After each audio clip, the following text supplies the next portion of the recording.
Now is Fox News contributor Tammy Bruce, Florida Attorney General Pam Bondi, and Florida Congressman Matt Gaetz. I really do appreciate all three of you being here. Now, I'm going to go first to the Attorney General. You've unfortunately been through these types of events too. Florida's a big state like California. A blue alert has been issued. What are the men and women thinking about and going through right now as they're trying to find this killer? Well, it's horrible, and sadly we've dealt with this so many times. And you know, if Nancy Pelosi wants to put a price tag on $5 billion on a wall, well, that to protect children, she's saying. What about that police officer's child? That's priceless. You can't put a price tag on that, Jason. We know that. We know that we have to build this wall. These families, these police officers risk their lives for us every single day. And if his life could have been prevented by that wall, then it was worth every penny of it. One drug bust, Jason, that came in, one drug bust in one day coming through the Mexican border. It was cocaine, meth, and heroin, totaling over hits or doses that could go to children. 31 million doses. I got it all broken down by DEA for me in D.C. That's almost the population of California. All those kids in our country, all those drugs could have gone to kids in our country. That's what this is about, protecting our children. That's why these borders are so important. Now, the gangs, the human trafficking, firsthand, I know about all of this. And Tammy, this is broader than just the wall. I know the discussion is about the wall, and the wall is important to put an impediment, something in between those that want to come north. And it is bigger and broader than just the human trafficking and bringing kids across the border with drugs and guns and all the other things that come along with that. And we don't know how this person that has been identified as by the police, we don't know how this person got here. Could have come on a visa and been in a visa overstay.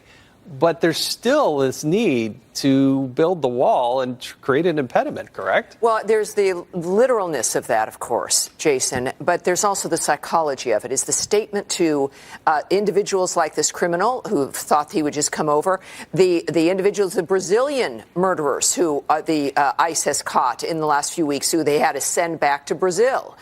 So there's this message that this is the place to escape to if someone else is looking for you, or that, in fact, if America doesn't care about its border security and doesn't care about crime and what's happening inside the country, why should you? But I just have to say this is eerily similar and horrific as well as what reminded people during the campaign with President Trump, the Kate Steinle killing, of course, on the pier in San Francisco. Up until that point, that it was all this kind of discussion about the new the technicalities of immigration and what we were going to have in borders and the impediments and all of that. We've moved into that kind of conversation again, where it's about these elements and where it's about the Democrats getting their votes, and if they're going to win in 2020. Suddenly, we realize that it's the American people who matter here, that the politicians are using us as effectively, or seeing us as collateral damage in this process as they fight to get what they want in Washington. This is an argument and a fight about us, about our families, about that little baby now who will never know his father, and all of the people in America who've lost a loved one, either through the drugs or through murder or through killing. This is what we've got to remember. The politicians want you to think it's about them.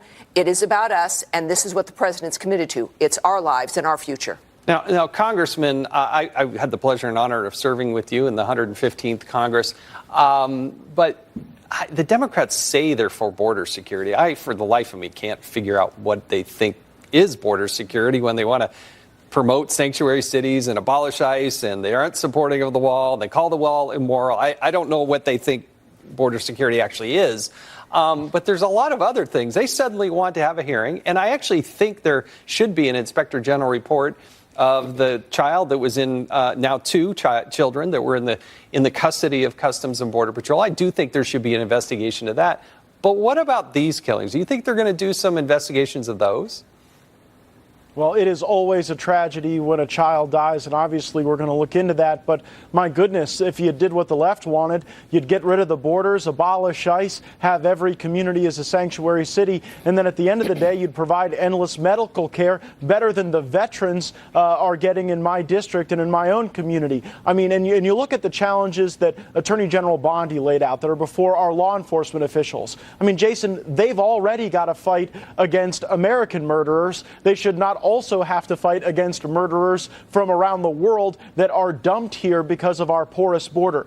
And when you think about all the different justifications for the wall, rising wages for the American worker, safer streets so that you don't have the drugs, I think what motivates our president the most is the safety and security of the American people. Remember, Jason, he's met with the families of individuals who've lost loved ones at the hands of criminal illegal aliens who were violent. And I think it's that resolve that he has, that commitment to the families who've lost loved ones, that really motivates the president to be so resolute during this period of time. And I'm confident that our president's going to get a good deal here, because we simply cannot put illegal aliens over the interests of American people. I mean, it sounds so obvious to say, but you look at who everyone's fighting for. The president is fighting for safer streets, better jobs, and higher wages. And apparently the Democrats are fighting for a porous border that becomes easier for criminal illegal aliens. Really a shame. Well, that's what's amazing. Democrats have walked away from the table. They're more interested in making sure that Nancy Pelosi gets the gavel and becomes the speaker. And they can't define when they say they want border security. And when it wasn't Donald Trump, they went ahead and voted to authorize the wall, but now they won't want to fund it. And so the discussion continues. I wish I had more time for all three of you, but we don't on this night. There's a lot of news happening. So Tammy, General Bondi, and Congressman Gates, we thank you. Thank you for your service to this country and joining us here tonight.